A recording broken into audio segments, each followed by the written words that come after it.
Então, retomando think tanks, e é mais comum que a gente imagina, conforme eu já tinha dito, o que são? São organizações de pesquisa e aconselhamento. Então, ela pesquisa e também participa ativamente, né? São institutos de políticas públicas, também chamados de usinas de ideias, fábrica de ideias, deixa eu ver, fábrica de ideias. Eles atuam na produção e disseminação do conhecimento para a formulação. E fazem também ativismo, né? É importante isso aqui, ó. Tudo é importante, mas está lá mais à frente. Diferença entre o think tank e a universidade.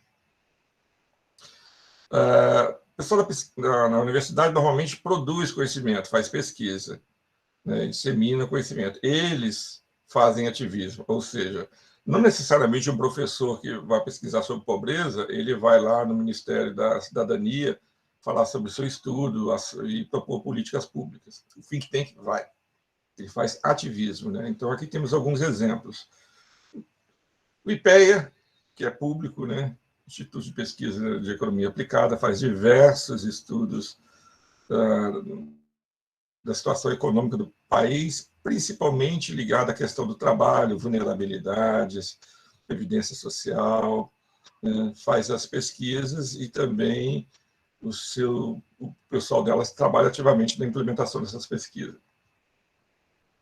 O DIEESE, que é dos sindicatos, temos o IETS, que não tem nenhuma vinculação, mas trabalha na questão de políticas sociais, né, dos menos favorecidos. Isso aqui eu não sabia, quando estava ontem revendo a aula, eu fui dar mais uma olhada, pesquisada, e vi que a Fiocruz, que é um centro de pesquisa, também está se tornando um think tank, ou seja, eles estão vendo que não adianta só pesquisar, tem que fazer o ativismo, né, tem que virar um ator de política pública. E esse ator é o Centro de Estudos Estratégicos da Fiocruz. Olha só, pesquisa, política e ação em saúde pública, ainda mais nesse momento que a gente está vivendo. Tem o Instituto Milênio, que é um instituto que agrega os liberais, né, que defendem maior participação do mercado, então fazem estudos, divulgam, fazem pressão, fazem tudo, né, para que essas ideias sejam encaminhadas em políticas públicas. Difere de uma consultoria, pois é focada na produção de novos conhecimentos. Consultoria, normalmente, você já tem um conhecimento estabelecido e você vai lá e leva para uma organização. A consultoria constrói conhecimento. E difere de um grupo de pesquisa acadêmica porque também aconselha, faz parte da missão dela atuar, né, na implementação, naquilo que ela acredita ser verdadeiro, que seja algo útil para a sociedade.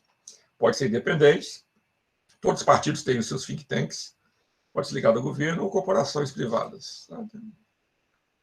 E aqui tem alguns exemplos, né? O IETS, e eles dizem, né? Aqui, ó, o IETS aqui,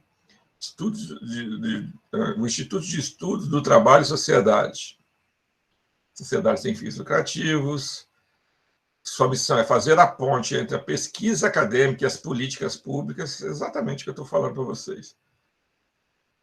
O IETS vem se firmando como um think tank, então ele diz que é um think tank. O IPEA não diz que é um think tank.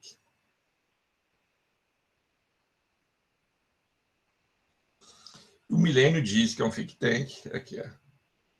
O Instituto Milênio é uma entidade sem fins lucrativos e sem vinculação político-partidária, apesar de ter as cores do Partido Novo, com sede no Rio de Janeiro. Formado por intelectuais e empresários, o think tank promove valores e princípios que garantem uma sociedade livre, como liberdade individual, direito de propriedade, economia de mercado, democracia representativa, Estado de Direito e limites institucionais à ação do governo.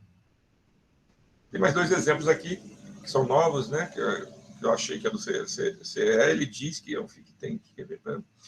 O CE é vinculado à presidência da instituição, aqui eu já li.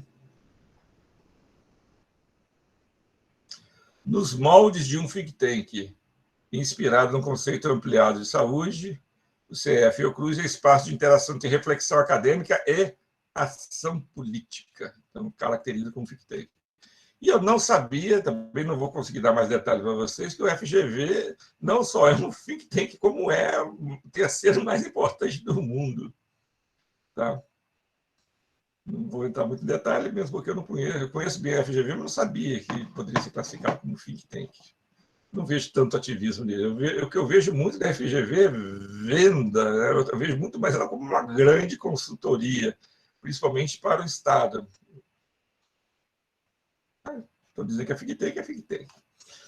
E agora vamos para os tomadores das políticas públicas. É o cidadão comum, são as organizações que vão receber as políticas públicas. São indivíduos, grupos e organizações para o qual a política pública foi elaborada. Então, policy takers. Então, em português, seriam destinatários das políticas públicas. É melhor falar em inglês, né? Policy takers. São normalmente rotulados como uma categoria passiva de atores. Né? É o elitismo aqui, ou seja, mais recebe influência do que provoca no processo de elaboração. Aquela velha ilusão do livro, né? Mentira, a internet tem mudado o perfil dos policy takers. Não, é verdade. Conseguiram alguma mobilização a partir da internet.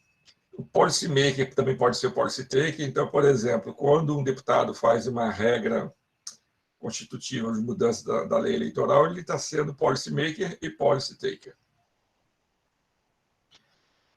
O orçamento participativo, no qual o cidadão comum vai à prefeitura participar dos debates, das reuniões. Então, ele é policy maker e policy taker. E com seus gestores, idem. E aqui, naquela teoria do Walson, são prejudicados quando são dispersos geograficamente, heterogêneos e capazes de se organizar recursos, lembrando o que é recurso, tá? Não é só dinheiro, em torno de seus interesses. Então, exatamente. Botou fogo na rua, pare de reclamar. Botou, como se diz, pneu na rua, tacou fogo, é um grupo de atores que está tentando chamar atenção para a causa deles, que se fosse de outra forma, dificilmente conseguiriam chamar a atenção. Vamos falar agora das ONGs, né? Organizações do terceiro setor. Privadas, sem fins lucrativos, e lutam por interesse coletivo. Então, aqui o nosso amigo Sec, ele acha que eles podem fazer política pública, por isso que ele colocou isso aqui. Que a ação estatal é suficiente. Eu não diria que eles atuam em que a ação estatal é suficiente. Eu acho que eles entram junto em políticas públicas, que o grande financiador do terceiro setor são as empresas estatais. É o Estado, desculpa. Então, é um conceito, de novo, que a gente vai ver no texto a seguir, de participação. Tá? E aí tem alguns exemplos. LBV, que faz um trabalho de asilos, de orfanatos. Asilo eu sei que faz, orfanato não sei se faz ainda. De assistência alimentar, né? Segurança alimentar para as pessoas mais necessitadas. A Cruz Vermelha Brasileira, que eu prefiro não comentar, porque ele está envolvido em vários escândalos, mas não sei porquê. O Greenpeace, que é uma entidade internacional, SOS Mata Atlântica, os Médicos Sem Fronteiras, são todos exemplos de ONGs ou organizações do terceiro setor. E qual que é a diferença dela do grupo de pressão? O grupo de pressão, o grupo de interesse, ele tem o interesse, é o meu interesse. E as organizações do terceiro setor é um interesse coletivo. Então, eu quero pensar na natureza, eu quero pensar na segurança alimentar, eu quero pensar na saúde, quero pensar no bem-estar das pessoas. Então, é um interesse coletivo. Olha. Um interesse primordialmente coletivo. E os grupos de pressão, interesses individuais. Tá? Então, aqui a gente acaba de falar dos principais atores. Né? A gente fecha, então, com as ONGs, Organização do Terceiro Setor. E aí vamos ver alguns conceitos de modelos de relação e modelos de prevalência. São duas coisas diferentes. É como os atores se relacionam e quem prevalece em relação a quem. Com relação aos modelos de relação, tem dois: principal agente e rede de políticas públicas. Com relação aos modelos de prevalência, também tem dois: elitismo e pluralismo. Viu? Aprendi a falar. Pluralismo. Muito bem. Não estou mais com dois problemas. Estou só com um problema. Vamos primeiro para os modelos de relação. Principal agente e rede de políticas públicas. Vamos falar do principal agente.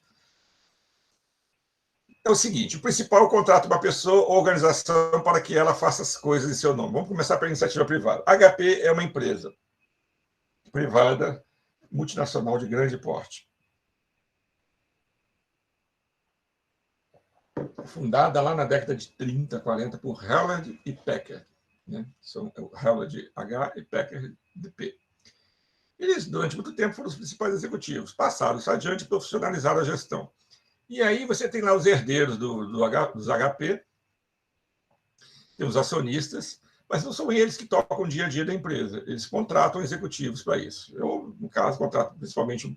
E o principal, né, que eles contratam é o presidente da empresa. Então, a HP, eu trouxe um exemplo, né, real. Contratou a Carly Fiorina para ser a presidente da empresa. Então, o principal é o dono da empresa, que tem seus interesses, que é que a empresa cresça, que ela tenha lucratividade, que ela tenha sustentabilidade, sei lá. Ele tem os objetivos dele. Mas quem toca o dia a dia é o agente que ele escolheu. Então, o principal é a empresa, os acionistas da empresa e o agente executivo que vão tocar. Pode ser o mesmo? Pode. Mas aqui, nesse caso, não é. E aí, tem alguns probleminhas que a gente vai ver agora. Já vou até falar o problema da HP. A Carla Fiorina foi até pré-candidata dos republicanos, né, na eleição que o Trump ganhou há 4 anos atrás. Quando o Trump concorreu pela primeira vez, ela também era pré-candidata. Ela foi presidente da HP e levou a HP para um buraco. Não sei como ela queria ser presidente a candidata. Ela queria ser candidata a presidente. Uma das coisas que ela fez foi tentar mudar a cultura da HP, que era um dos motivos do sucesso da empresa. Tentou tirar a questão da imagem dos fundadores, alguns conceitos importantes que eles desenvolveram, como trabalho sem barreiras, que era os escritórios sem portas, sem salas. Começou a incentivar o trabalho remoto, fez uma renovação muito grande e a HP despecou. E aí você tem um problema de agente, né? O principal contratou, eventualmente, a pessoa errada, só para simplificar. Agora, vamos lá. Vamos usar esse modelo de principal agente, que é muito usado na iniciativa privada, para políticas públicas. Usando o modelo para interpretar fenômenos em políticas governamentais. O cidadão, eu sou um cidadão. Cidadãos como nós todos aqui somos o principal, né? E não é mais, só que não é a gente que toca o dia a dia, nós temos nossos interesses. Então, por exemplo, a sociedade como um todo, vou falar daqueles conceitos difusos, que é a saúde, educação, saneamento básico, alimentação. Então, todo mundo quer isso. Que a pessoa seja muito mala que não vai querer isso. Então, ele tem um interesse. Mas não dá para todo mundo governar. E aí a gente vai escolher os agentes, pessoas que vão representar a gente. Então, os eleitos são nossos agentes.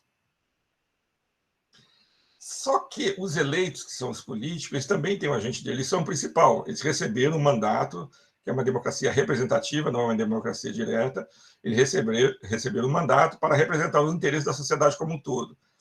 E aí eles passam a ser... Só que, quando eles vão colocar isso em prática, não são eles, não dá para ele ir lá tocar o dia a dia. Eles vão colocar os designados politicamente, ou seja, ele tem alguns interesses, e alguns desses interesses, teoricamente, é para ser do cidadão comum, e ele vai escolher os designados politicamente, né, para tocar o dia a dia.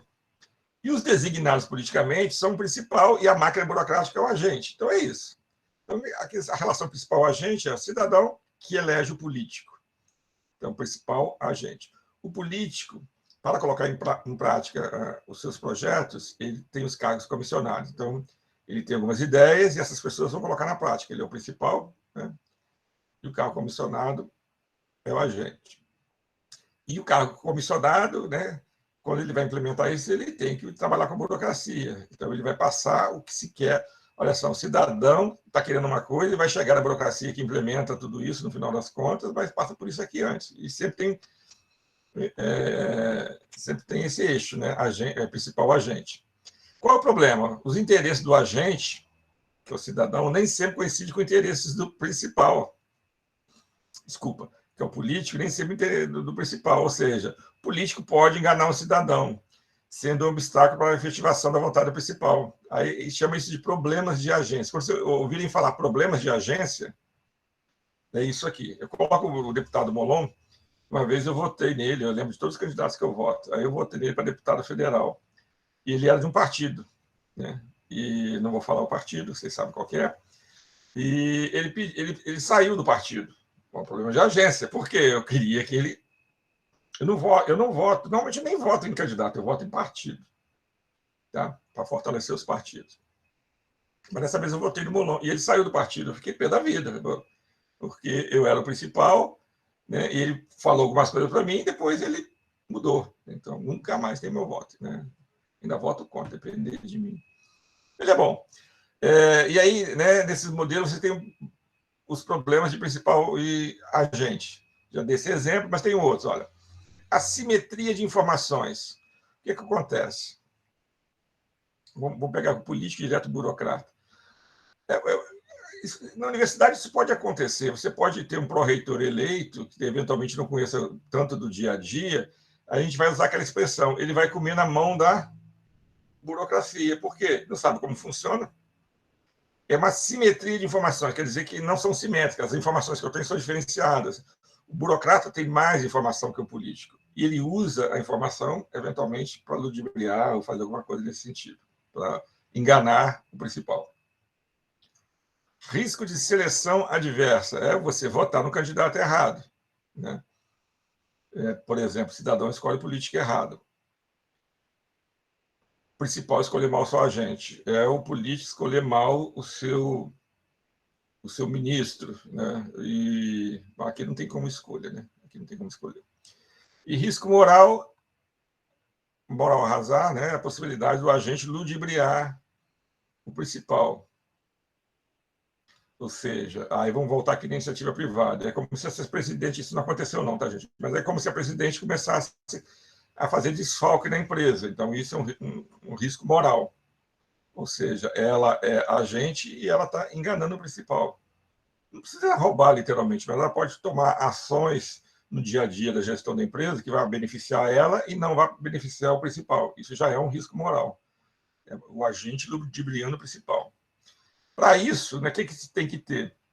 Então, como você tem, toda vez que você tem principal agente, você tem que estabelecer mecanismo de controle e punição. Então, é a lei, o chamado accountability. Então, por exemplo, quando o Lula diz lá que todo político tem que voltar a cada 4 anos para conversar com as suas bases, ele está falando exatamente de principal agente. O accountability do político é a eleição. A accountability do cargo comissionado é os resultados que ele apresentou e se isso ajudou ele a ser reeleito. Entendeu? Então, isso é o principal agente.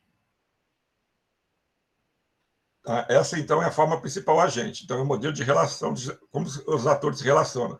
Então, você vê que há uma hierarquia, um passando para outro a defender seus interesses. Um outro conceito que é muito trabalhado atualmente é o de redes, né? Então, é outro modelo de relação. A grande diferença é que não há uma hierarquia, não há uma linha que manda, quem é que manda, quem é que não manda. A rede ela é mais democrática, ela é mais horizontal. Aqui tende a ser mais vertical, de cima para baixo. O cidadão manda um político que manda um cargo comissionado, tira a burocracia, né? A empresa manda na presidente. Nas redes, não. A rede é uma estrutura de interações predominantemente informais entre atores públicos e privados envolvidos na formulação e implementação de políticas públicas. Possuem interesses distintos, ou seja, não necessariamente eles pensam iguais, mas um depende do outro e tenta resolver problemas coletivos de uma maneira não hierárquica. Quer dizer o seguinte, não tem quem manda. Então, por exemplo, eu assisti a aula com o Saravia, que é um dos maiores especialistas em políticas públicas. Ele deu um exemplo que eu gostei demais, que é como que uma rede pode funcionar. Eu me identifiquei muito, vocês vão ver por que eu me identifiquei. Ele falou que existe uma rede brasileira de aficionados pelo futebol. Ela pode estar paralisada, ela não pode não estar fazendo nada. Mas, se eventualmente a TV Globo, que tem o sinal aberto das transmissões, fala assim, não vou transmitir mais, eu tenho direito, mas eu não quero mais transmitir, porque não está dando audiência o Campeonato Brasileiro e não vou deixar ninguém transmitir, vai surgir uma rede. Deu para entender o que eu estou falando? Pessoas, torcedores de times diferentes, organizados, um punhado de gente vai se levantar, e aí elas se organizam nacionalmente contra aquilo. É uma rede que surgiu do nada. Ela existe, ela está lá. Mas um problema, às vezes, faz com que ela fique proeminente. Ela está adormecida e ela pode se tornar proeminente. E existem outras redes que já são estruturadas, coordenadas, né? Possuem interesses distintos, mas independentes, tentam resolver problemas coletivos. Então, eu tenho comunidade de políticas públicas. Esse exemplo meu não está bom, não vou nem usar. Organizadas em torno de uma área de política pública, composta por atores que compartilham interesses e identidades comuns. Botei os judeus aqui, mas acho que não é o melhor exemplo, não. É um bom exemplo para os Estados Unidos, né? A comunidade judia, ela não é uma comunidade uniforme. Não sei se tem algum judeu aqui. Ela tem algumas alas mais liberais e outras alas mais conservadoras, no sentido da vestimenta, comportamento, seguir as prescrições, né, da Bíblia, aquela coisa toda. Mas ela é eu diria que, se não for a mais, é uma das mais fortes nos Estados Unidos, né? Elas têm interesses econômicos, políticos, sociais, e ela tem uma identidade muito forte, mesmo que tenha diferença. Então, aqui, por exemplo, são os mais ortodoxos, provavelmente são judeus ortodoxos pela vestimenta.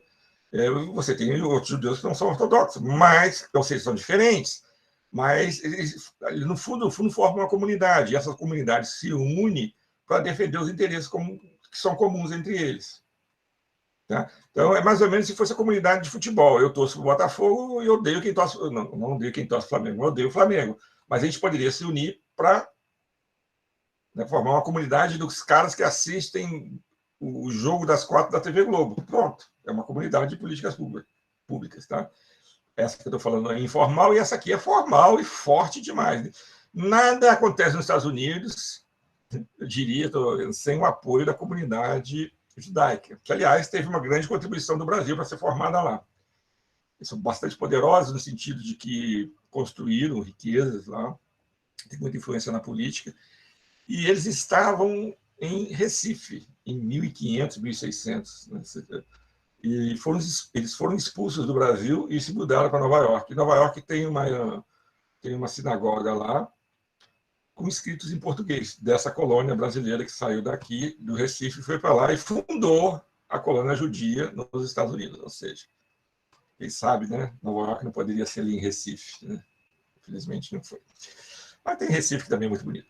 Tá, então, temos comunidade de políticas públicas. Organizar em torno de uma área. Você não precisa pensar igual, mas você está ligado àquela comunidade.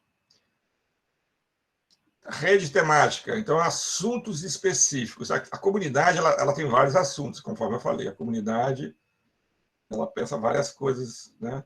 A rede temática, eu acho que no futebol seria mais uma rede temática, que se forma em termos de assuntos específicos. Então, a SOS Mata Atlântica está pensando na Mata Atlântica, o Greenpeace está pensando no meio ambiente como um todo. Então, isso aqui é uma rede de políticas públicas, não tem hierarquia. Aqui também não tem hierarquia, né? São as pessoas reunindo, debatendo, né? Não tem uma organização formal que defende os interesses. E eles se reúnem, as igrejas, as empresas, né? E também tem as comunidades epistêmicas. São linhas de pesquisa, pessoas normalmente ligadas à academia, compartilham valores, quadros interpretativos e modelos casuais. Como se diz, como chama? O Consenso de Washington foi construído por uma comunidade epistêmica, era uma rede de políticas públicas, eram vários pesquisadores debatendo, discutindo, e aí surgiu o chamado Consenso de Washington. Eu já participei de reuniões, na verdade, congresso da International Joseph Schumpeter Society, é uma comunidade epistêmica que pensa em empreendedorismo, né? Então, tem várias comunidades epistêmicas. Então, isso aqui é rede, tá? E modelos de prevalência, né? Quem é, tipo assim, eu botei isso aqui para ficar mais fácil. Quem é que manda? Então, qual é a relação existente entre os atores? Não, desculpa, não é relação. Quem prevalece? Aqui que é a relação. Aqui é quem manda e quem obedece. Então, você tem duas, elitismo e pluralismo. Aprendi a falar pluralismo. Poucos autores têm a capacidade de determinar o rumo das políticas públicas. Então, esse é o elitismo. Falei bastante durante as aulas, né? Depois eu explico se... Tá, então vou falar aqui. Mitchell diz o seguinte: lei de ferro da oligarquia. Em toda sociedade, o poder de decisão política sempre foi o privilégio de uma elite. Poucos autores têm a capacidade de determinar o rumo das políticas públicas, né? E quem faz parte desta elite? Você tem 4 concepções de elite. Quando você diz os atores, como que eles se relacionam, E agora quem é que vai prevalecer? E aqui eu estou dizendo que vai ser um grupo específico que vai prevalecer. De acordo com a escola, cada um vai dizer que é um grupo. Então, por exemplo, tem uma visão que diz que é um governo de partidos, são os partidos políticos que dominam o cenário político. O partido que estiver no poder é o que vai determinar como que vai ser a relação entre os autores. Outro diz que não, olha, entra partido, sai partido, quem manda é a burocracia, quem já está lá dentro do Estado, tocando ele no dia a dia. Então, os servidores públicos de carreira que detêm a primazia política. Tem abordagem neocorporativista, grupos de interesses e os estados. Então, são os lobistas e são os burocratas também, são os agentes de Estado. Exclui do processo político atores periféricos ou não articulados. O neocorporativismo diz o seguinte: você tem que se organizar. Se você não organizar, você não faz parte, você não vai prevalecer, você não vai mandar nada. E o marxista estruturalista, esse aqui eu conheço bem, eu estudei muito isso quando eu fiz economia, é a superestrutura. Né? O Estado é dominado pelos interesses econômicos capitalistas, que o forçam a reproduzir o esquema de exploração de uma classe. Então, ele diz o seguinte: não importa o que vai estar acontecendo, né? A relação entre os atores é a reprodução do sistema produtivo. E toda a superestrutura vai fazer com que esse sistema seja constantemente reproduzido. Ele vai usar todos os meios possíveis. E quem manda, nessa aqui, quem manda é quem detém o poder econômico. O ator relevante, quem manda é quem detém os meios de produção ou o capital. Tem uma outra, tá? E tem o pluralismo, que todos, com seus recursos, suas capacidades, nós já falamos sobre isso, conseguem influenciar de alguma maneira as decisões e caminho tomado pela comunidade política. Foi criticado, pois implicitamente recriminava a necessidade de um Estado redistributivo. É tipo assim, olha, se as pessoas se organizam e vão buscar seu interesse, eu não preciso do Estado, né? Pois todos os membros da sociedade conseguiriam se fazer presente no processo político. Já se viu que isso não é uma verdade, né? Esse pluralismo realmente tem alguns probleminhas. E só para fechar a aula, vou falar de um modelo, né, que vocês viram lá, que é o modelo do triângulo de ferro, que ele combina a relação e prevalência. E ele tem uma crítica dizendo que isso aqui retrata muito a realidade americana na década de 60. O que eles diziam, né? Os atores são esses aqui, ó, grupo de interesse, congresso e burocracia. E a relação que tem entre eles é essa aqui. Né? E em determinado momento um vai prevalecer e o outro vai prevalecer. Então, como que é? O grupo vai ter uma legislação e fiscalização amigável. Nós já tivemos um exemplo aqui, que foi o caso do hotel. Né? O grupo de interesse apoia eleitoral, aí no caso do Congresso, quando eu falo Congresso, né? Tá. E aí se tem a burocracia, o Ministério da Fazenda, o Ministério do Planejamento, o Ministério da Educação, que toca o dia a dia, né? E o Congresso. Então, o que acontece? O que o Congresso faz? Apoia as estruturas da burocracia, financiamento e apoio político. E, de volta, o que a burocracia faz? Escolhas políticas e execução dentro do interesse do Congresso. E, por fim, se tem interação entre os grupos de interesse e a burocracia. O grupo de interesse faz, como ele apoia aqui, ele faz o seguinte: olha, eu vou garantir para você, burocracia, o apoio do Congresso, a triangulação. E a burocracia, pouca regulação, favores especiais. Tá, então, esse é o modelo de relação e prevalência chamado triângulo de ferro. Então, ficaria em cima. Os principais atores seriam esses aqui, no sistema elitista: Congresso, burocracia e grupo de interesse. Ele é limitado e ele é muito criticado por representar uma fase da sociedade americana. Pronto. E aí vocês estão ficando cansados, mas aí a gente ainda tem mais um... Tranquilo, gente. A parte de introdução a gente termina aqui. Tá?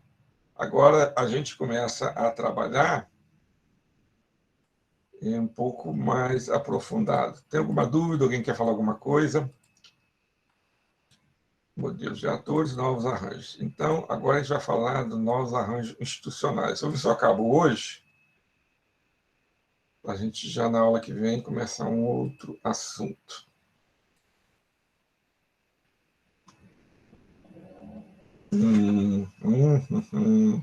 Peraí. que houve? Tem algo de errado. Espera aí. Deixa eu fechar isso aqui. Tem algo de errado. Eu mudei a pintura inicial.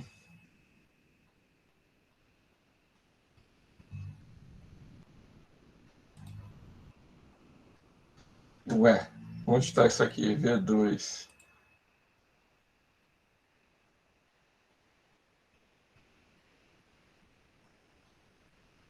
Modelos de políticas públicas. Deixa eu ver uma coisa aqui. Fechar tudo. Só um minutinho, gente. Porque eu mudo às vezes algumas coisas, aí eu vejo que eu estou abrindo o arquivo errado, por sorte. Assim que eu ajusto a aula, o que eu fiz errado aqui? Aula 3, novos arranjos institucionais. Marta Fará.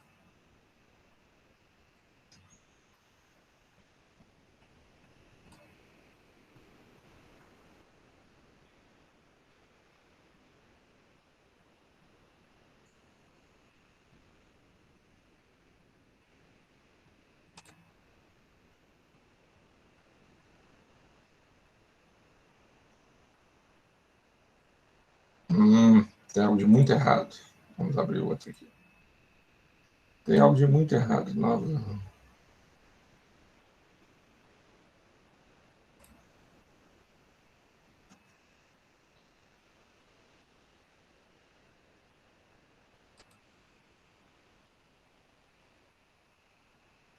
Hein?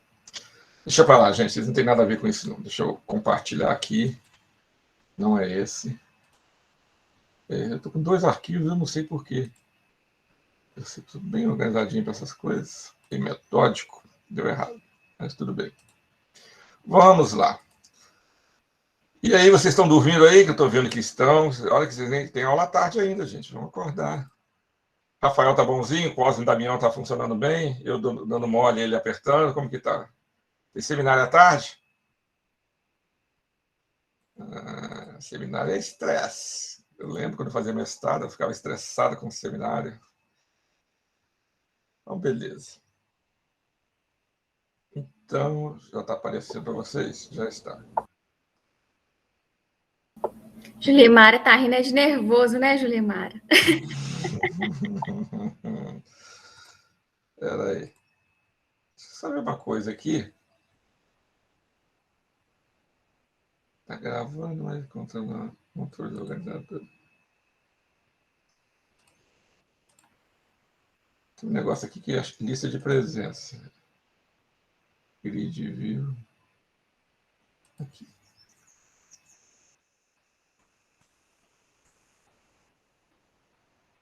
Aqui. Tá. Só ver aqui, gente. Tinha um aplicativo aqui que não funcionava. Vamos ver se passou a funcionar. Bom, vamos lá. Enquanto ele está abrindo aqui, já consegui ver. Parceria, novos arranjos institucionais e políticas públicas locais. Esse é um artigo da nossa amiga Marta Fará, é um artigo mais antigo, muito bom, agora está funcionando. Só que eu não achei nenhum novo que seja tão bom quanto esse. Então, vou continuar usando. O que eu fiz foi atualizar os exemplos dela. Tá legal? E aí, começando o artigo, né? Agora, como eu não estou falando mais de manual, estou falando de artigo, eu sempre começo fazendo isso aqui, ó, contexto de crítica ao Estado. Então, né, como que ela começa abordando o artigo dela? O que ela diz? Que ela escreveu esse texto em 2003. Deixa eu ver só quando ela escreveu esse texto aqui. Acho que foi 2003.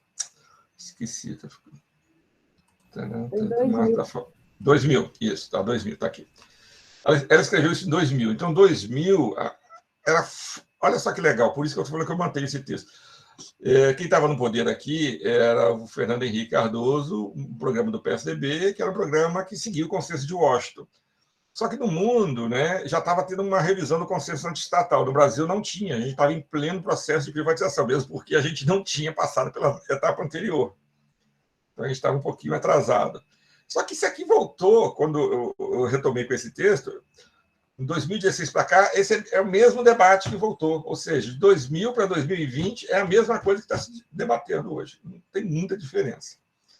Que é a revisão do consenso antiestatal, que é ódio ao Estado, odeio o governo, odeio tudo, né, que é público.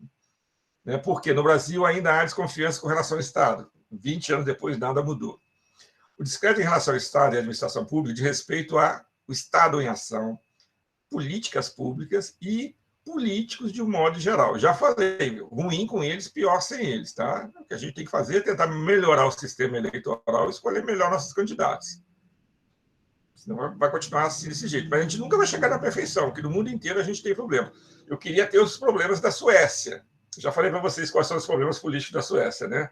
Qual é o caso de corrupção da Suécia, né?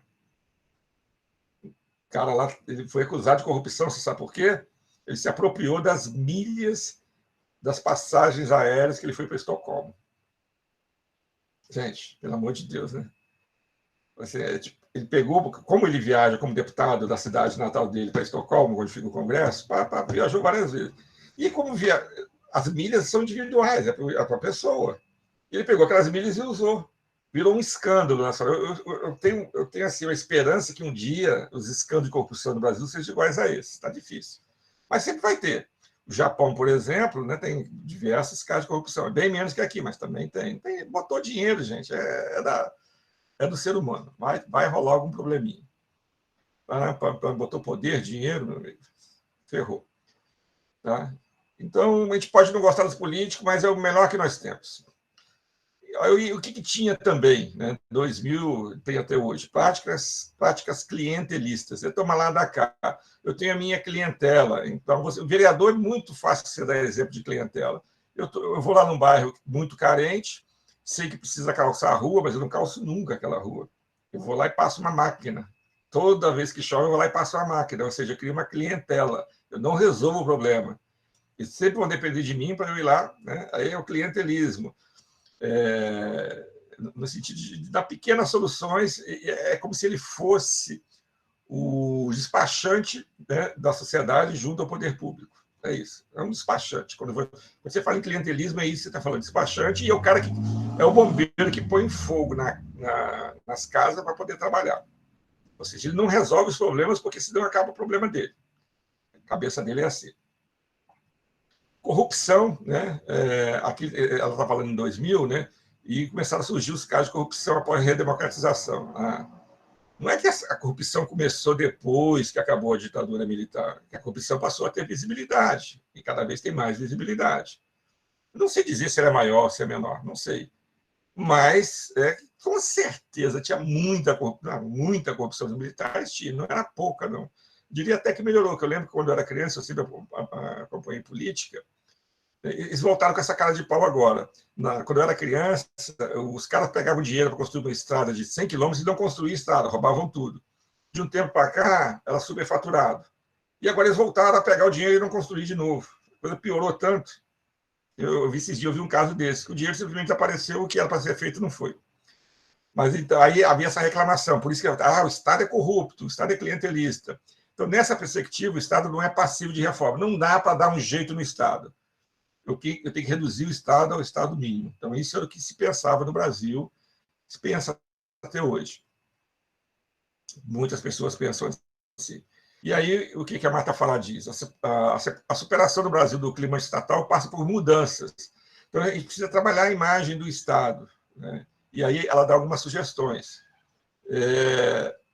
Dar mais poder. A Constituição Federal de 88, que na época estava bem recente, dá bem mais poderes para o governo local. As políticas sociais, a maioria delas. Política social é uma política pública voltada para os menos favorecidos. O pessoal costuma chamar, ao invés de chamar de política pública, chama de política social. Uma boa parte das políticas sociais passaram para as localidades, para os municípios. Né?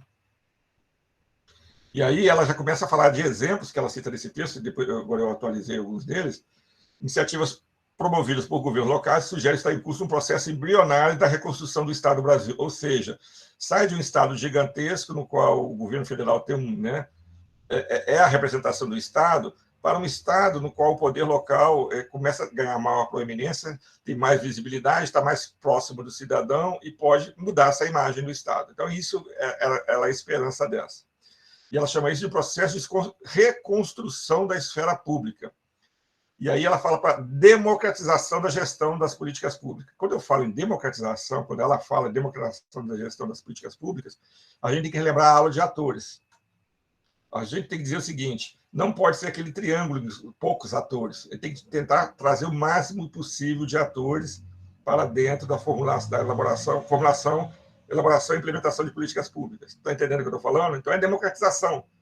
É trazer mais pessoas para dentro do planejamento do Estado, ou do poder local, o qual tem na descentralização dos seus componentes centrais. Eu participar de atividades em Brasília não dá, mas eu participar de atividades dentro do município é perfeitamente factível. Então, esse aqui é a crítica do Estado, e ela diz que a esperança está nesse processo de descentralização, principalmente por causa da Constituição Federal. E aí ela começa, vou falar do objetivo do texto. A transformação em curso na esfera local do governo. Então, o foco, gente, aqui é município. E aí, o que ela diz? Né? O que são essas transformações? Ampliação do leque de atores envolvidos na formulação, na implantação e no controle. Né? Sai dos gabinetes de Brasília e vai para as ruas, movimentos, bairros. Tá? E mais do que isso, o Estado deixa de ser o principal executor. Né? Ele planeja, faz tudo, né? Ele bate, escanteia e corre na área para cabecear. Não. Começa a se criar o conceito de parcerias, né, do poder público local, de todas as esferas, mas a gente está falando principalmente do poder público local.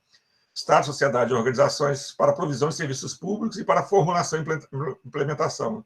Então, essas parcerias estão dentro desse contexto de democratização. Além disso, né, de falar da ampliação do leque e das parcerias, né, ou seja, trazer mais atores e fazer parcerias do Estado com a sociedade como um todo, ele faz o artigo também, uma breve caracterização das políticas públicas vigentes no Brasil até a década de 80. E uma agenda de reforma que influenciou a formulação, a partir do final da década de 90, de propostas alternativas e de iniciativas inovadoras por parte dos governos locais. Eu adoro história, então por isso que eu sou apaixonada por esse texto. Então eu vou começar, deixa eu ver, falando da breve caracterização das políticas públicas do Brasil. Né? E aí eu começo... não, futebol, gente, não aguento mais futebol. Ninguém aí tem a minha idade, né? Isso aqui é o álbum de figurinha Copa 76. Isso aqui tem uma nossa imagem, essa aqui é a coisa mais linda do mundo. 76, eu sou de 67, eu ia fazer 10 anos, mas quando eu colecionava esse álbum, eu tinha 9. Isso tem tudo a ver com a aula de hoje, tá? Eram os times que disputavam o campeonato nacional. O Tupi não está aqui, eu acho.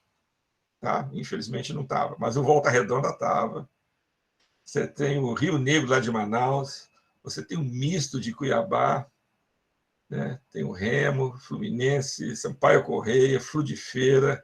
Eu sabia se eu segurei. Quando eu comprava o álbum de figurinha e vinha uma dessa aqui, que era autoadesivo, na época era novidade, nossa senhora, eu vibrava.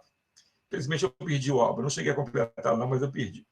Mas vamos lá, então vou falar o que é isso, como se caracterizava as políticas públicas até o início dos anos 80. Vamos lembrar que a Constituição começou em 86 e terminou em 88. Então, até os anos 80, a gente está falando aí da ditadura militar. Centralização decisória e financeira, ou seja, tomada de decisão e dinheiro ficavam lá em Brasília. E os estados e municípios executavam. Não manda quem pode, que é o governo central, obedece quem tem juízo, estados e municípios. Ela tudo formulado centralmente. Né? E eu gosto de usar um exemplo, o Geisel, em Volta Redonda, ele veio aqui em 1976, né? que é esse período aqui. 1º de maio era comum os presidentes da República virem a Volta Redonda, principalmente por causa da CSN. Né? Aí o presidente militar Ernesto Geisel veio aqui, e ele fez inauguração de algumas coisas. Ele inaugurou, por exemplo, uma ponte, que é até perto aqui de casa, e, aliás, as duas coisas são perto aqui de casa. Uma ponte fica aqui a 50 metros, e a 200 metros tem um pronto-socorro, que hoje quase virou um pequeno hospital, aqui de frente. Meu irmão foi lá, foi em 76, então eu também tinha 9 anos. Foi a mesma época dessa Copa do Brasil aí. E tudo patrocinado pelo governo central. Normal, beleza, porque são, né, obras maiores. Só que não é igual hoje, que você pega uma verba, participa de um edital. Não, você tem que ir lá em Brasília e pedir para ser fazer a obra. Tanto é que eu lembro direitinho que nessa visita, eu acho que chegou até a dormir aqui, visitou a CSN, viu o jogo do Voltaço com o Flamengo acho que ganhou de 1-0, o Volta Redonda ganhou de 1-0, ficou 1-1, não lembro. Tem foto do Zico entregando camisa do Flamengo para ele. E ele fez um passeio de helicóptero pela cidade. E lá de cima o prefeito, já sabendo dessa questão da centralização decisória, né, e financeira, falou, olha lá, tá vendo aquela avenida ali? Então, a avenida ali é Sávio Gama, ali é um bairro operário, aliás, onde eu fui criado, aqui em Volta Redonda. Então, aquela avenida está muito esburacada, presidente. A gente está precisando de dinheiro para reformar. É isso aqui que ele falou? Eu vou mandar dinheiro para vocês, a gente vai reformar. Ou seja, recapear uma avenida, você tinha que falar com o presidente da República. E recapeou, eu lembro. Tá? Então, era isso. Essa era uma característica. Outra coisa também, de característica, é a articulação entre níveis de governo baseada na troca de favores de cunho clientelista. Te dou uma coisa, no caso do clientelismo tradicional daqui, que está esquentando demais aqui. Se fizer barulho, vocês me avisam.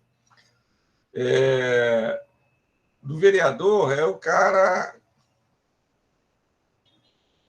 Articulação entre níveis de governo baseada na troca de favores de cunho clientelista. Então, o vereador é aquilo que eu te falei, o cara vai lá, leva uma máquina, faz um poço artesiano, leva a máquina para limpar uma rua, é isso aí. Toma lá, dá cá. O vereador vai lá, faz a obra, e o que ele recebe? O voto. Então, isso é chamado clientelismo. E aí, o PPL, que é o Poder Público Local, transformava-se em agenciador de recursos. O cara ia com pires na mão, aquela famosa expressão, ia com pires na mão, lá para Brasília, ou então para a capital do estado, no caso aqui, a cidade do Rio de Janeiro, buscando implantar determinada política pública para a sua clientela. E aí eu ia a Brasília, e aí, meu amigo, eu estou precisando construir algumas casas, que a gente está com problema de habitação, tá? Aí, bom, você tem um deputado lá, a gente está precisando aprovar isso, aí você toma lá da cá, clientelismo. E aí, por isso que está a Copa do Brasil aqui, ó. Copa 76. Para quem não sabe, o presidente da CBD, que na época não era nem CBF, chamava-se, não sei se já era o Heleno Nunes, e tinha um lema que dizia o seguinte: onde a Arena vai mal, mais um time no Nacional. E isso fazia parte exatamente desse negócio de cunho clientelista. O Volta Redonda, né, o prefeito criou um time de futebol em 76 que começou a disputar o Campeonato Carioca. Por que começou a disputar o Campeonato Carioca? Até 75, disputava o Campeonato Fluminense, que o estado do Rio era o estado da Guanabara, que era a cidade do Rio, porque era a capital federal. E aí passou a se chamar depois estado da Guanabara. Só que os dois se fundiram, e quando se fundiram, o campeonato teve que se fundir. Aí, Volta Redonda criou um time para disputar o Campeonato Estadual, em 76. E em 76 ele já estava disputando o Campeonato Brasileiro, você sabe por quê? Nessas negociações, eu tomo lá da cá, estou precisando do seu apoio. Você, pô, cara, para a gente ganhar a eleição, é uma boa a gente botar o Voltaço na primeira divisão. O Volta Redonda foi para a primeira divisão, tinha 54 clubes na primeira divisão. Chegou a ter 90 clubes, e o lema era esse, onde a Arena vai mal. Para quem não sabe, a Arena, antigamente era a Arena e a MDB, o partido do governo, da ditadura, que era a Arena, e o MDB, que era de oposição. E aí, onde a Arena vai mal, mais um time nacional. Essa política aí mesmo, né? Baseada na troca de favores de cunho clientelista. Eu boto o seu time lá e você ajuda a eleger os meus deputados aí, né? O apoio ao governo militar. Então, isso aí era o que caracterizava. Só para dizer para vocês que hoje mudou um pouco, né? Então, por exemplo, essa centralização decisória ainda existe, mas hoje a maioria das verbas de Brasília, você tem duas formas do município acessar a verba de Brasília, as duas principais, eu acho que tem mais formas. Mas as duas principais. A primeira é a emenda, aquela lá que os deputados ficam doidinhos para ter um valor maior. Cada vez eles querem um valor maior para a emenda. O Centrão adora isso aí. Tem muito a ver com clientelismo. E a segunda é edital. Então, muita coisa é edital, e isso mostra a democratização, do tipo assim, olha, se você tem competência, manda um edital que a gente não vai olhar quem que é, a gente vai olhar a sua necessidade, o seu projeto, se estiver adequado, a gente vai mandar dinheiro. Funciona bem, a gente sabe que na Universidade Federal funciona bem assim. Eu não vejo muito clientelismo nos editais, pelo menos os que eu participo, eu não vejo. Tem justiça? Sempre tem, porque é inerente ao ser humano, mas não vejo perseguição política, não vejo nada, né? Então, hoje, essa centralização decisória mudou em função do dinheiro que vai carimbado da saúde, dos municípios, o dinheiro carimbado da educação, dinheiro carimbado da assistência social, então você já depende menos do governo. Quando eu preciso de uma obra, um deputado pode fazer essa interlocução via orçamento da União, e os editais, que democratiza muito, né? E aqui, essa troca de favores é pela institucionalização, né? Você coloca leis que as pessoas vão ter que seguir. E aí, a institucionalização, por exemplo, você tem aqui uma institucionalização das regras do Campeonato Brasileiro. Que um belo dia alguém falou, olha, temos que moralizar isso aí. E aí o que ficou decidido? São 20 times na primeira divisão, 20 times na segunda divisão, os 4 últimos colocados caem, os 4 primeiros da segunda caem, e por aí vai, não é assim? Não é assim que funciona? Então, o clientelismo foi substituído por uma estrutura institucional. Gente, quando eu falo substituído, assim, em parte, tá? Ainda não tem muito clientelismo, mas, pelo menos em parte, ele foi substituído pela... E aí, o que seria o... Né? Aqui, o clientelismo substituído por editais, mas ainda em menos parlamentares. A única coisa que eu tenho para dizer é igualzinha à CBF, né? Foi substituído em parte, mas, por exemplo, o Fluminense ele não é suscetível a esse tipo de regra, tá, gente? Ele não cai para segurança, ele é incaível. Né? Assim como tem algumas regras, tipo assim, né, que é tudo na base da regra, algumas coisas têm exceção. Então, até a CBF tem. O Fluminense já caiu umas 300 vezes e até hoje ele nunca caiu. Eu queria ter os advogados que o Fluminense tem. Não, cair ele caiu, mas ele voltou no tapetão, né? Não, cara, ele caiu várias vezes. Aí Não, mas da terceira ele foi para a primeira, na João Avelange. Isso, 2000. Mas agora, recentemente, aí teve o negócio da Portuguesa, aí depois teve outro. Cara, eu nunca vi nada parecido com isso. Mas em vez de eles investirem nos jogadores, eles investiram na assessoria jurídica. Exatamente. É uma escolha que eles fizeram. Tá? Então, essa é a característica. Outra característica pública, então eu falei dessa aqui, então, só para. Às vezes eu falo algumas coisas aqui só para descontrair. Então, a primeira característica, centralizado tudo em Brasília. Segundo, clientelismo, toma lá, dá cá. Uma é até consequência da outra. Aí, como você quebra isso? Com regras, né? Deixando de ser personalizado e passa a ser institucionalizado. Uma outra característica da década dos anos 80, fragmentação institucional, ou seja, a máquina do Estado ela cresce de um jeito para tudo quanto é lado e toda desordenada. E aí o que você passa a ter? Sobreposição de agências que existiam, de agências novas, de agência federal com estadual, ou seja, não tem coordenação da ação. Então, muita gente cuidando do mesmo assunto sem um falar com o outro. E como que ela ocorria? Âmbito de um mesmo nível de governo. Então, no governo federal, aqui eu tenho um exemplo. Isso aqui é recente, tá? Mas aqui, pelo menos, está melhor articulado. Aqui é uma planta de inovação. Ela não cabe, ela é tão grande. Aqui tem todos os ministérios da época. Esse aqui é de 2010. Foi um congresso que eu participei lá no BNDES. O cara disponibilizou. Que é a estrutura institucional de inovação do governo brasileiro. Então, você tem aqui a presidência da República, que você tem os ministérios. Dentro de cada ministério, você tem órgãos que cuidam de inovação. Olha só, gente, a quantidade de órgãos que cuidam de inovação. Eu diria até que, pelo menos, eles conseguiram mapear. Mas você pode ter certeza, pela essa quantidade toda, tem desperdício de dinheiro. Por quê? O que vai ter ali? Tem sobreposição de atividades. Né? E aí, nesse caso, do mesmo nível de governo. Estou falando do governo federal. E aqui eu estou falando do governo federal. E, às vezes, eu tenho isso aqui do governo federal e algumas coisas se espelham no governo estadual. Eu sobreponho uma a outra. Em suma, isso gera ineficiências. A fragmentação institucional. Então, esse desenho institucional dificulta a tarefa de coordenação. Você precisa ser mais eficiente, né, com implicações para a eficiência e efetividade das políticas públicas. Então, a fragmentação. Um punhado de setor, um por cima do outro. Pode falar. No livro do Álvaro Crispino, ele coloca um quadro, aí eu não sei se é exatamente isso que você está falando, de exemplo de organização voltada para articulação, a coordenação e financiamento. Seria isso que ele descreve, né, o que financia, né, por exemplo, lá, FINEP, BNDES, CNPq, etc.? Não seria isso, não. O que eu estou dizendo é que tem... Vamos continuar trabalhando com inovação. Daqui a pouco tem outro exemplo mais simples aqui. mas inovação. Então, eu sei que a Marinha tem um centro de pesquisa, que é a inovação de energia nuclear, ok? Eu vou chutar aqui, isso eu não tenho certeza, mas eu imagino que o Ministério da Saúde tenha pesquisa da medicina nuclear. Deu para entender o que eu estou falando? Eventualmente, você tem coisas em comum ali que poderiam ser racionalizadas. Mas se não é coordenado, se não é organizado, ela é fragmentada, cada um faz sua parte, né? E você não tem uma coordenação geral de forma a ganhar sinergia desses processos. Entendeu o que eu estou falando? Sim. Tá? Você tem perda de eficiência. Não, a questão é a perda de eficiência. É duas pessoas fazendo a mesma coisa e não conversando. Aí depois, no final, eu inventei o avião. Eu falei, também inventei o avião. Recurso é limitado, necessidade é limitada. Recurso escasso, necessidade é limitada. E aí você joga recurso para tudo quanto é lado. Então, esse tipo de coordenação melhorou, mas antes era pior, era fragmentada, pior do que é hoje. Se é ruim hoje, no passado era pior ainda.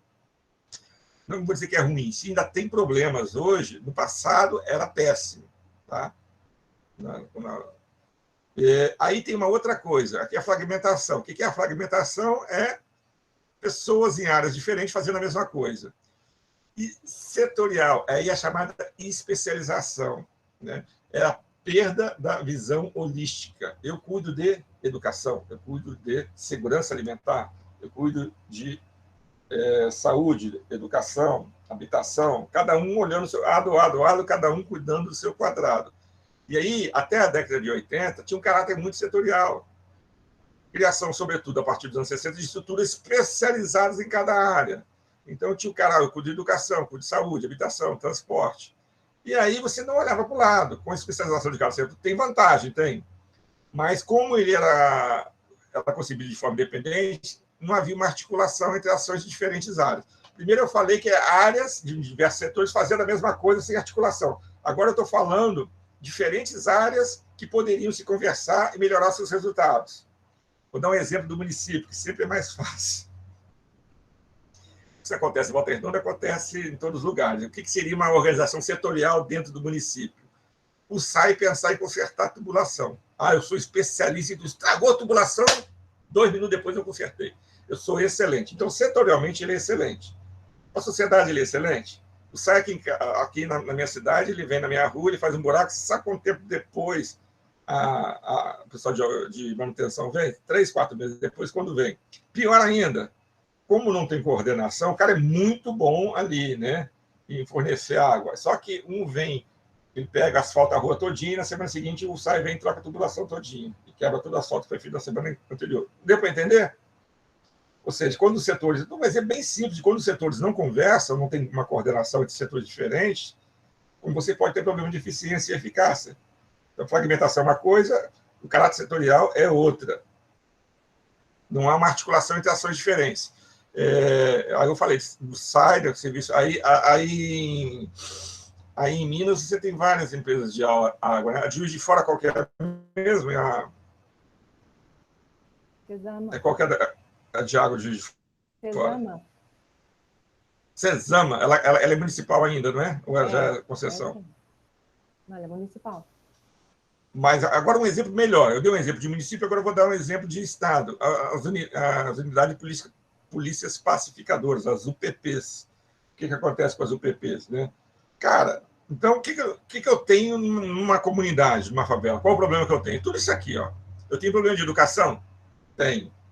Tenho problema de saúde? Tenho. Tenho transporte? Tenho. Segurança? Tenho. Saneamento? Eu tenho problema de tudo. Não adianta eu entrar sozinho com educação. Eu tenho que entrar articulado. E aí, pelo menos, na teoria, as UPPs eram assim. Elas pensavam em ações articuladas. Tipo assim, conversava, juntava o pessoal da educação, junto com o pessoal da habitação, do transporte, pensando o problema de forma coletiva. Tá? E aí você deixava... Você tinha sua especialização, você tinha sua contribuição a dar, mas você tinha uma coordenação, você tem uma coordenação central que vai né, melhorar a sua eficácia, a sua eficiência. Outra característica, a gente tem que saber como que era no passado. Né? É importante a gente entender a história para não cometer os mesmos erros no futuro. As políticas públicas eram excludentes. exclusão da sociedade civil. O processo decisório relativo envolvia a presença de 3 das gramáticas da estrutura, clientelismo, corporativismo e o insulamento burocrático. Tá. Eu vou acelerar aqui, porque está acabando o nosso tempo. As políticas públicas promovidas pelo Estado incorporavam o interesse da sociedade civil e do mercado. No entanto, ela era excludente e seletiva. O que ela quis dizer? O que a Marta Fará quis dizer com essas políticas dos anos 80? A maioria das meninas nasceu bem depois dos anos 80, só os homens que nasceram antes. Eu trabalhei, meu primeiro emprego foi na Souza Cruz, aí depois eu fui para a Brahma, que virou Ambev. Eu acabei sendo mandado embora da Ambev. E aí, um dia antes de eu dar baixa da minha carteira, eu fui no INSS. Isso foi em 1990, logo depois da Constituição Federal. Eu fui lá para renovar minha carteirinha do INSS. E aí, por quê? Porque antigamente só tinha direito ao SUS, né, que é o INPS, a Seguridade Social, quem trabalhava. Muitos de vocês não sabem disso, mas no passado eu só podia consultar o que é hoje chamado SUS se eu trabalhasse. Se eu não trabalhasse, eu não tinha assistência médica do Estado para mim. Eu tinha que contar com as casas de beneficência. Então, tipo assim, casa de caridade, casa de beneficência, ou então tirar do meu bolso. Isso que eles chamam de exclusão da sociedade civil. Política pública promovida pelo Estado, tem interesse da sociedade civil, precisa de uma assistência médica e do mercado, realmente precisa. Mas era excludente e seletiva, excluía os que mais precisavam, eram excluídos. E aí, no INPS, que chamava de INPS, só podia consultar quem tinha essa carteirinha. Para minha grata surpresa, quando eu fui lá renovar, que aqui atrás tinha data de validade, você tinha que ir lá regularmente, meter um carimbo. Eu levei minha carteirinha do INPS para regularizar. A moça falou, isso acabou, já tem 3 anos, já. Foi em 91. Eu falei, não tem mais não, agora todo mundo tem direito à saúde. Ou seja, eu não sabia que existia o SUS, eu nem sabia a diferença do SUS. O SUS tinha sido implementado e aí deixou de ser excludente, pelo menos a parte de saúde. Tá. Insulamento burocrático quer dizer o seguinte, alguns burocratas se acham tecnocratas. Né? Tem gente que não gosta de ser chamado de burocrata. Eu até esqueci de falar isso lá atrás. Ele gosta de chamar de ser tecnocrata. Quer dizer o seguinte, ele tem um saber, um conhecimento maior. Então, se você falar de um burocrata do Ministério da Economia, ele vai dizer, não, eu sou um tecnocrata do Ministério do Planejamento. O pessoal de Brasília gosta de ser chamado de tecnocrata. Uma coisa que eles gostam muito de falar é de insulamento burocrático, do tipo assim, nós somos weberianos, nós lutamos pelo poder da sociedade, então a gente não é influenciado pelo meio, pela sociedade. Nós sabemos claramente qual é a nossa missão e seguimos, né, com o objetivo de melhorar a sociedade. A estratégia de insulamento burocrático revela-se irrealista, ou seja, dizer que eu sou um tecnocrata, eu sou um burocrata e vou defender os interesses da sociedade, não é verdade. E aí, aqui diz o seguinte, foi a própria Marta Fará, essa questão de insulamento burocrático. É irrealista, porque se considerarmos que a meta almejada, implementar escolhas públicas imunes às pressões dos interesses particulares, não é factível. Não é possível fazer isso. Tudo que se consegue é eliminar alguns interesses em benefício de outros, em geral, os que detêm maior poder de barganha. A Alexandra vai me ajudar. Banco Central independente. Quando fala-se Banco Central independente, estão dizendo que estão querendo fazer um insulamento burocrático. Eles não querem que o Banco Central seja influenciado por aquele que ganhou a eleição. Aí fala, o Banco Central ele tem que pensar de forma independente, o melhor para o país. Mentira! O Banco Central vai pensar o melhor para os bancos. É isso. Não tem... Cara, eu sou graduado em economia. Se tiver mais, eu sei que Alexandre é economista, 99% dos economistas são liberais. Só não são, Alexandre? Não é sempre, porque eu não sou. O meu filho está fazendo economia, ele também não é liberal, pelo menos até agora. E aí, o cara já sabe que quem vai para o Banco Central e é economista, o cara já tem uma visão. Então, não tem insulamento. Ele já vai seguir uma linha, que é a defesa da moeda. E aí, sem interferência política. Na verdade, tem interferência política, sim. A interferência política é a política de um grupo econômico liberal. E quando você faz esse insulamento burocrático, dizendo que o Banco Central é independente, você está quase que garantindo que ele vai adotar as políticas ditas políticas de mercado. E quem manda as políticas de mercado são os grandes bancos, os grandes financistas. Tá? A ONS também, o Operador Nacional do Sistema Elétrico. Agora eu estou falando disso porque agora a ONS é ligada à ANEEL, ou é o contrário. A ANEEL é isso. Então, a ANEEL é uma entidade, né, que quem manda na ANEEL são as empresas de energia elétrica, quem manda na Anatel é as empresas de telecomunicações. E quando elas foram criadas, essas agências reguladoras nacionais, o objetivo era isolamento burocrático, que é uma burocracia weberiana que ia seguir os interesses da sociedade. Cara, não é. Não é. Não é, não é, não é. Tá? Outra coisa também dos anos 80, modelo de previsão estatal. Ou seja, o Estado, cabe ao Estado o bem-estar social. Se tem mais dinheiro, vira uma Suécia. Se tem menos dinheiro, é o Estado do bem-estar do Brasil. Né? Por quê?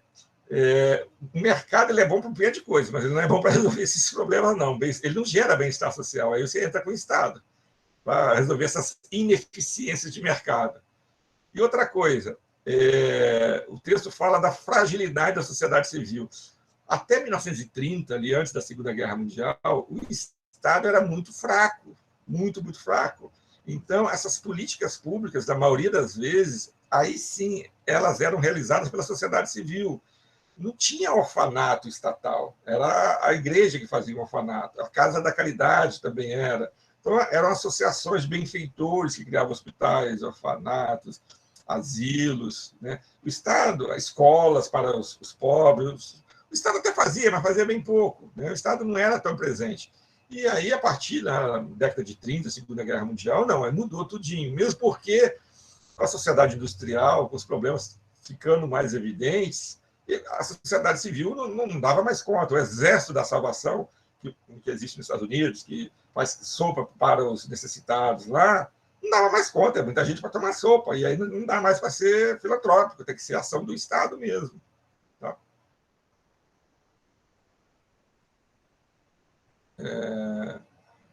Esse modelo, olha só, esse modelo de bem-estar social, ou seja, o Estado tomando o lugar das casas de caridade, dos asilos, das escolas feitas pelas entidades religiosas, fez com que a sociedade civil parasse de oferecer isso. Então, isso passou a ser responsabilidade do Estado. Então, política pública e educação, não tem educação, problema do Estado. Saúde, o problema não é o seu salário, que é uma bosta, não. Não. Seu salário é uma merda, mas o problema não é ele. O problema é que o Estado não te deu saúde. Não é o seu salário que não consegue pagar o médico, que não consegue pagar a educação, não, nada disso. Né? E aí o cara quer que você... Não, olha só a linha de raciocínio. Ele joga todos esses problemas do Estado e quer diminuir o imposto do Estado. Os caras são tão burros que no dia que diminuir o imposto do Estado, vai piorar tudo. E aí o cara vai falar, eu não ganho para isso. É mais ou menos o que está acontecendo nos Estados Unidos. Talvez tenha uma pequena revolução comportamental. Muitas pessoas nos Estados Unidos não estão querendo voltar a trabalhar. Vocês viram isso? As empresas estão tendo que aumentar salários. Várias empresas, né, já estabeleceram lá o 15 horas, McDonald's, empresas de varejo que pagam menos nos Estados Unidos, já estão pagando as 15 horas, 15 dólares, né? 15 dólares por hora nos Estados Unidos, que é uma briga que o Biden queria. Por quê? Porque não acha empregada. E aí algumas pesquisas já estão dizendo, por que não acha empregada? O cara foi para casa, ficou lá trabalhando, né? Ou foi mandado embora, ou fez home office, e depois ele parou para pensar, falou assim, cara, eu estou ganhando muito pouco para sair de casa.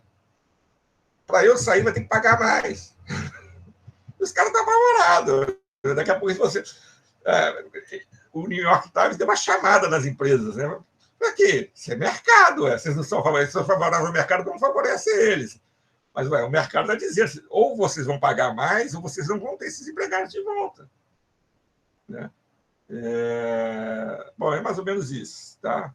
Beleza. Então, aí tudo agora a sociedade civil não cuida de mais nada, é tudo problema do Estado. Né? E aí, fazendo uma analogia com essa questão que as pessoas que foram trabalhar e depois não voltaram, nos Estados Unidos, muitas não voltaram, preferiram ficar em casa, só vão sair se receber um salário maior. Eu fico imaginando essa elite, né, que é essa elite do atraso, né, que tem aqui no Brasil, vagabunda, não tem outra expressão, essa elite vagabunda. Menos imposto, tá, tudo bem. Eu acho que tem que melhorar a eficiência de casa do Estado. O Estado gasta mal. Tem que melhorar e muito. Por isso que a gente está aqui estudando isso, né? Agora, tira todo o dinheiro do Estado. Cara, não vai ter dinheiro para educação, não vai ter dinheiro para saúde, aí o cara vai olhar, a culpa vai continuar sendo do Estado? Você cria uma convulsão social. Porque eu tinha um professor que chamava Gustavo Bayer, né? Tá aqui, eu boto o nome dele aqui até para lembrar. E eu brincava, se é Bayer, é bom.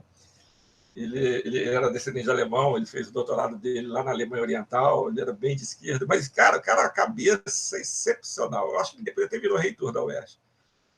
Adorava, acabava a aula 10 horas da noite, que eu estudava à noite, ficava até 11h30, meia-noite, eu morava perto da UERJ, conversando com ele. E uma vez ele falou um negócio parecido com isso. Ele falou assim, eu fico bobo de ver esses idiotas. Ele falava assim mesmo, esses caras, eles são contra eles querem tomar o espaço da... Isso em 1988, tá, gente? Vocês querem privatizar a saúde, isso é burrice. Porque enquanto a saúde estiver estatizada, o problema deixa de ser do seu salário e é transferido para o Estado. No dia que o Estado não é mais responsável pela saúde, o problema passa a ser o salário, isso é uma transferência de responsabilidade. Aí você pega isso da saúde e joga para as várias outras coisas. Não, a saúde não, é previdência privada, particular, meu amigo. Muita gente vai ser excluída. Tá? Bom, a Constituição Federal, já falei, ela tem um papel importante aí, aqui ela entra, olha, eu tenho mais 10 minutos. Agenda da reforma das políticas sociais. Aí, bom, aqui eu termino, gente, só para entender da análise do texto dela, de como eram as políticas até os anos 80, né? Assim que se caracterizava. Provisão estatal, tudo isso que eu falei para vocês. E agora, qual foi a agenda das reformas das políticas sociais? Democratização dos processos decisórios. Isso aqui que o texto trabalha bastante, né? Ou seja, trazer mais atores para participarem da discussão, do debate, da elaboração, da tomada de decisão, da implementação e da avaliação das políticas públicas. E a justiça dos resultados, ou seja, que seja democrático, né? A justiça dos resultados das políticas públicas. Isso aqui é um texto para vocês para reflexão. É um resumo de tudo que eu falei. Né? E aí, já que agora está falando da agenda. Então, a agenda entra a democratização e que os resultados sejam justos para todos. E aí, atores, olha só como é a importância dos atores. Por isso que eu botei aquela aula antes dessa. Quais são os atores mais importantes na formulação de políticas sociais, gente? Política social, só para relembrar, é política pública voltada para as camadas mais necessitadas, para os pobres, de forma geral. As categorias envolvidas na prestação de serviços públicos. Então, algumas categorias têm forte influência na política pública. Assim como, eu acho que eu cheguei a dar um exemplo para vocês, que os ortopedistas tiveram uma forte influência na obrigatoriedade do capacete, esses profissionais têm forte influência em várias políticas públicas. Por quê? Por causa disso aqui. Eles vivenciam o dia a dia, eles sabem a realidade do povo. Até o fato de escolher essas profissões já é um engajamento, porque, cara, quem escolhe ser médico sanitarista não quer ganhar dinheiro, quer melhorar a sociedade. O médico quer melhorar a sociedade. Mas se o cara é médico sanitarista, ele quer melhorar muito a sociedade. Né? Quem escolhe ser professor quer melhorar a sociedade. Brincadeira, mas é. E essas categorias, elas estão lá no frontline, né? São os caras da beira de rua.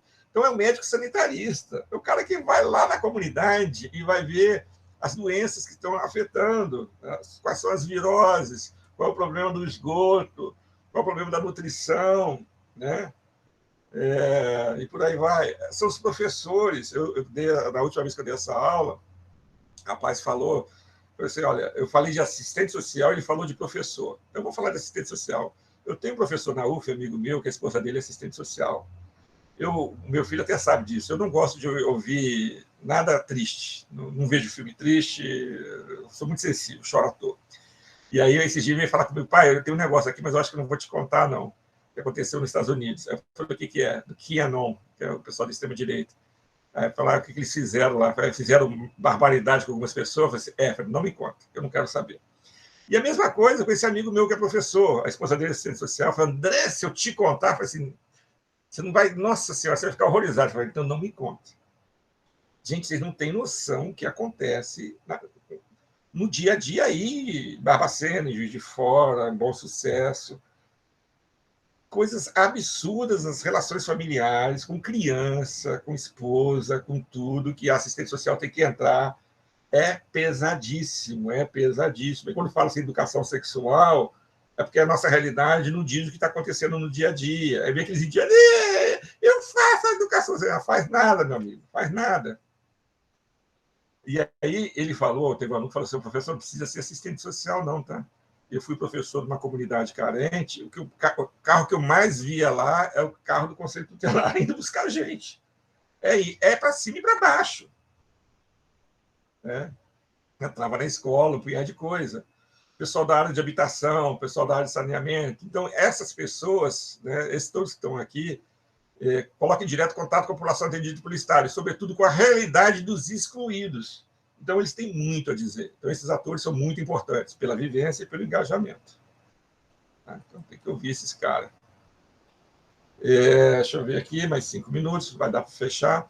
Agenda da reforma das políticas sociais. Vocês viram lá, né, na questão do consenso de Washington, que é isso aqui, ó.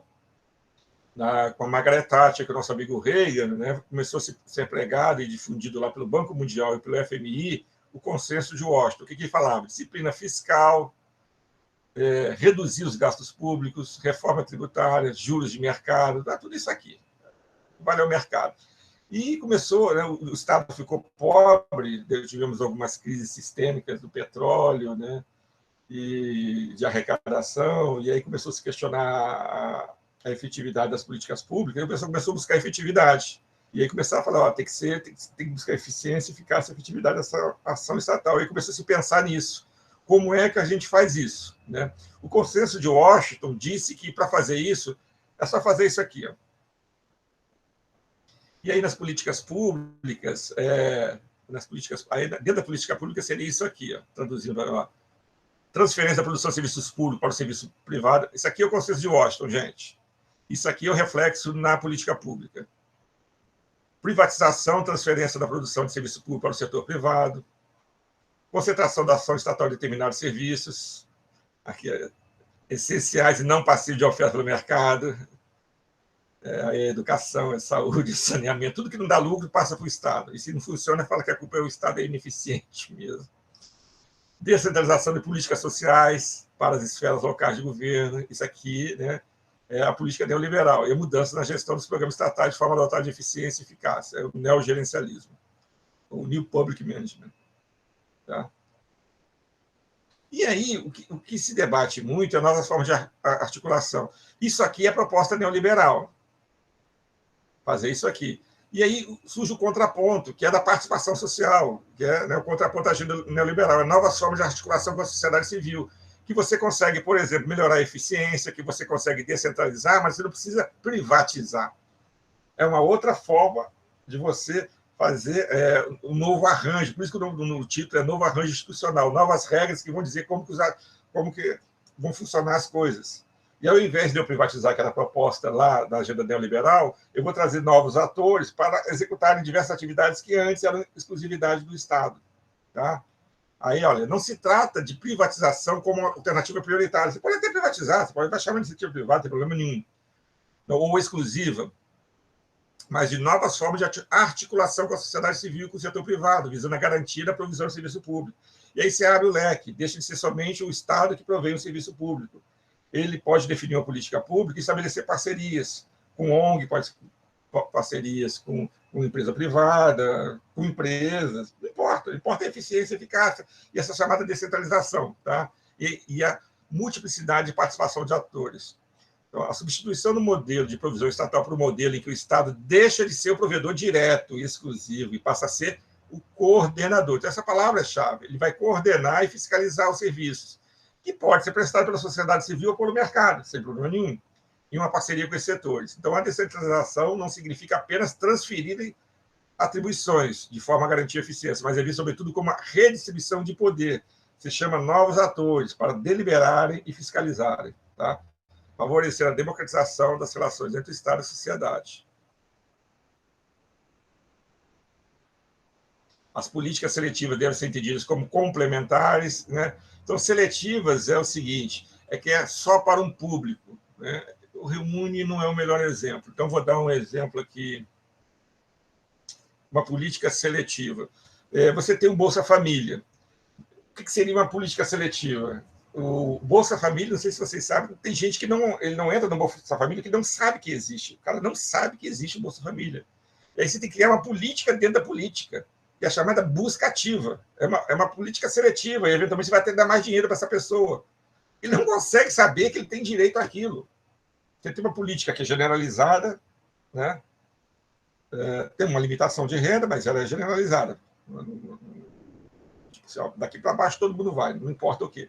E desse daqui para baixo todo mundo vai, tem gente que não, 5% pelo menos, que não sabe que tem direito. E aí, eventualmente, você pode fazer uma política seletiva positiva, do tipo, olha, para esses aqui, além disso, eu vou colocar aquilo. Ou seja, a política seletiva, né, dá mais benefício para um, ela passa a ser a exceção e não a regra. Entendeu? Aqui um texto depois para vocês refletirem, que não vai dar tempo para a gente refletir ele. Só para lembrar que a Constituição Federal é que deu tudo isso, né? Empoderou os movimentos, né? Então, o que ela fez? Competência, ela transferiu atribuições do governo central para o governo estadual e principalmente municipal. Gente, os comitês de políticas públicas é uma excelente fonte para fazer artigos, e é exatamente isso aqui. Eu trago os comitês de, como se diz, criança e adolescência, educação, saúde, né? São esses comitês no nível municipal que é a prática dessas políticas inovadoras de governos locais. E o que mais que a Constituição fez? Descentralizou as políticas sociais, os municípios passaram a ganhar mais dinheiro, descentralização na agenda de organismos, o FMI, o Banco Mundial começaram a financiar mais municípios, maior proximidade do governo local com relação às demandas. Tá, isso aqui é causa. Beleza. Tem alguns probleminhas. Vamos fechar com isso aqui, tá, gente? Deu muito poder para o... Tem vários problemas, mas eu não vou abordar todos, não. O material está lá, vocês já leram, mas só para reforçar, é o seguinte. O livro fala de bastantes iniciativas inovadoras do governo local, mas tem algumas dificuldades. Então, eu trouxe alguns exemplos. O deslocamento de iniciativas de políticas sociais para as esferas subnacionais ou municípios não é um processo isento de problemas, nada é isento de problemas, devido à diversificada capacidade municipal para fazer frente aos desafios. Então, eu trouxe alguns problemas aqui. Questão de trânsito. Volta Redonda, que é uma cidade média, com 275 mil habitantes. Cara, não tem... Aqui dentro, eu acho que não tem competência. Talvez aqui na UF, que eu tenho dois professores muito bons, que é o Wilton e o Ricardo Guabiroba, que são excelentes professores, possam pensar isso aqui. Talvez um outro ali na UF também, pouca gente. Trânsito é muito complicado. E como que você transfere isso para... Em Volta Redonda, que tem universidades, é difícil, imagine pequenas cidades. Tratar inovação e desenvolvimento. Já mostrei para vocês que eu fiz parte, eu fui vice-presidente de um comitê de inovação e desenvolvimento que não foi adiante. Projetos, olha só, projetos. Dinheiro fica retido por falta de projetos. Os municípios não conseguem nem fazer projetos. Tá? Tratamento de resíduo, que é uma responsabilidade hoje colocada para consórcios de município. O ideal é não se pensar isoladamente. Cara, vai ter consórcio que não vai saber como tratar disso. E as consultorias deitam e enrolam. Então, a gente sabe que esse poder que foi dado ao poder local, as autoridades locais, às vezes, não é tão simples, gera problema, mas eu diria que talvez seja menos pior. Então, beleza, aqui são as iniciativas, eu acho que isso aqui são as mais antigas, eu coloquei algumas novas. E com isso, com 2 minutos de atraso, a gente fecha a aula de hoje. Deixa eu parar a nossa gravação. Onde que eu paro ela aqui? Peraí. Aqui? Ué, sumiu. Ih, danou-se. Não vou parar nunca mais essa gravação. Só um minutinho, gente. Estou com o negócio aqui. Estou com uma oferta aqui.